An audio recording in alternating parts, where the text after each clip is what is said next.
My name is Sofia. I am 36 years old. I have a husband. His name is Marcus. We have one daughter. Her name is Julia.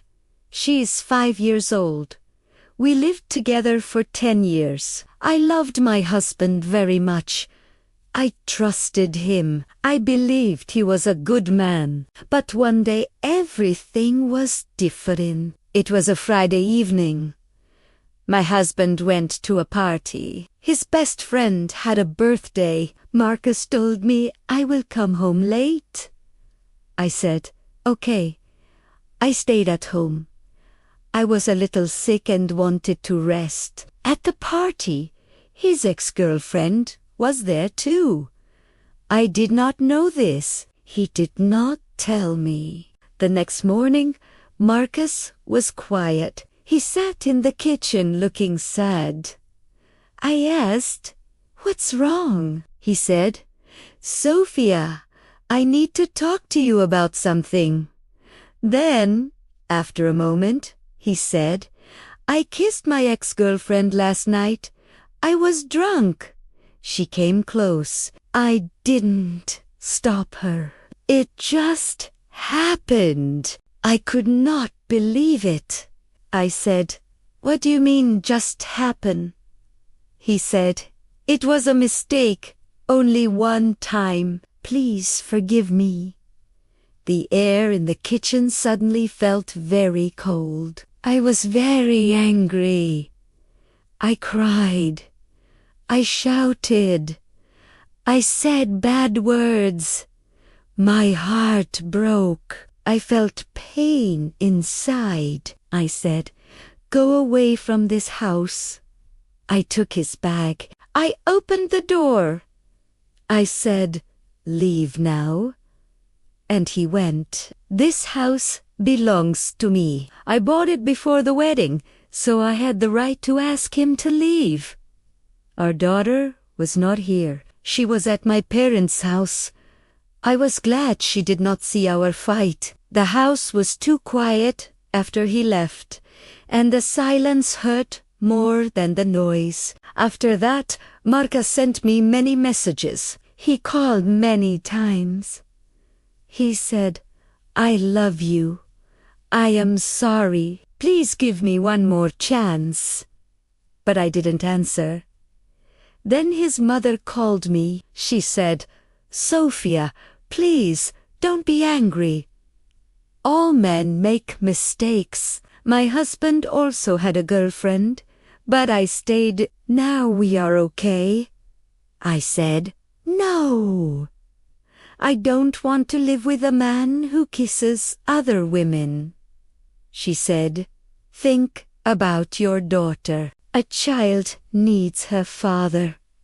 I said, "Julia can still see her father, but I do not want him as my husband. Some people say I'm too serious. Some people say I should forgive him, but I don't want to. I don't want to sleep next to a man who kissed another woman. I feel hurt. I feel dirty. I feel alone. I still love him, but love is not enough. Trust is more important, and he broke that trust. Now I live alone with Julia. I am not happy, but I am calm. No more lies, no more pain. I started making small decisions on my own, which gave me a sense of peace. The next day, Marcus came to the house. He stood near the door, looking very sad. He had flowers in his hands. He said, "Please, Sofia, let's talk." I did not want to talk, but I opened the door a little. "What do you want?" I asked. He said, "Sofia, I made a big mistake. I was drunk. I didn't think clearly. I love you. I love Julia. Please forgive me." I said, "You kissed another woman. That is not love. That is cheating. "You cheated on me," he said. "She kissed me first." I was confused. I didn't know what to do. It was only one kiss, nothing more. I looked at him. I felt so tired, so hurt. I said, "Marcus, you had a choice. You could say no, but you didn't. You kissed her back. That's enough for me." He began to cry. He said, "I don't want to lose my family." I said, "You lost us when you kissed her." Marcus placed the flowers near the door. Then he walked away. That night, I could not sleep. I thought about everything. I remembered our wedding. I remembered the day Julia was born. I remembered how kind Marcus was when I was in the school. He was a good husband before. He helped me after Julia's birth. He cooked food. He cleaned the house. He loved our baby. He loved me, too. But now I don't know this man. He is not the same. I asked myself, can I forgive him? Can I forget that kiss? Can I trust him again? The answer was no. My heart still hurt. My head was full of questions. I felt angry. I felt sad.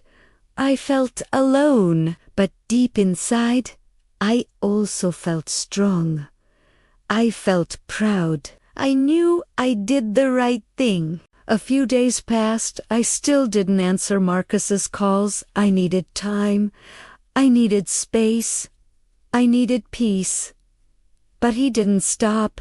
He sent the messages every day. "Sofia, I miss you. Sofia, I am sorry. Please, let me come home." One day he sent a long message. He wrote, "I can't sleep. I can't eat. I love you." And Julia, I made a mistake, but I didn't stop loving you. Please, let's fix this. Please don't leave me. I read the message. My hands were shaking, my heart hurt. I still loved him, but I could not forget what he did. That night, I cried again. I held Julia's hand while she slept. I looked at her face. She was so calm, so innocent. And I thought, what kind of example do I want to show her? I want her to grow strong. I want her to choose love with respect, not just love with pain. The next day, Marcus came to the school gate. He waited to see Julia. She ran to him. She smiled. She hugged him. He brought her a small present. Her favorite book. I watched them from far. My eyes filled with tears. He's a good father. But that does not make him a good husband. After he took her for ice cream, he came to talk to me again. He said, "Sofia, I'm not giving up. I'll wait. I'll show you I can change." I said, "Marcus, it's too late. My heart is closed now." He said, "But we were happy." "Yes," I said, "we were happy before the kiss, before the lie." He looked at the ground. He had no more words. I closed the door. That night, Julia asked me, "Why does Daddy not live with us?" I took a deep breath. "Sometimes," I said, "adults make mistakes. Sometimes love is not enough. But we both love you, Julia. That will never change." She hugged me and said, "I love you too, Mommy." I kissed her head and said, "We will be fine." And I hoped it was true. 1 year passed. I lived alone with Julia. Life was calm. We laughed. We played. We grew. But sometimes, late at night, I thought about Marcus. He came every weekend to see Julia. He never missed a day. He brought her books, toys, and stories. He also brought me flowers sometimes, but never pushed me. He just waited. He never once asked to come back. He just respected my choice. I saw the change in him. He stopped drinking. He didn't lie anymore, and he respected my space. One sunny afternoon, he came early. He helped clean the garden. Then he said, "Sofia, can I talk to you?" I nodded. He said softly, "I miss our family. I miss being your husband. I know I made a big mistake, but I love you. I always will." I looked into his eyes. He looked tired but honest. I still remember everything. The pain, the night he broke my heart, but I also see who he is now. He held his breath. I looked at Julia. She was laughing in the sun, running with her doll. My heart felt full. "I forgive you," I said, "and I want us to be together again." His eyes filled with tears. He took my hands gently and said, "Really?" "Yes," I said, "but not because I'm weak. I'm strong now. I choose you again, not because I need you, but because I believe in second chances." He hugged me tightly. Julia ran over and shouted, "Mommy, Daddy, are you happy?" "Yes," I whispered. "We're happy now. We are a family again, not a perfect one, but a real one, built on truth, love, and a second chance. Sometimes in life, people make mistakes, but if someone is truly sorry and changes, love can return, hearts can heal, and families can find their way again. If you liked this story, please like, share, and subscribe.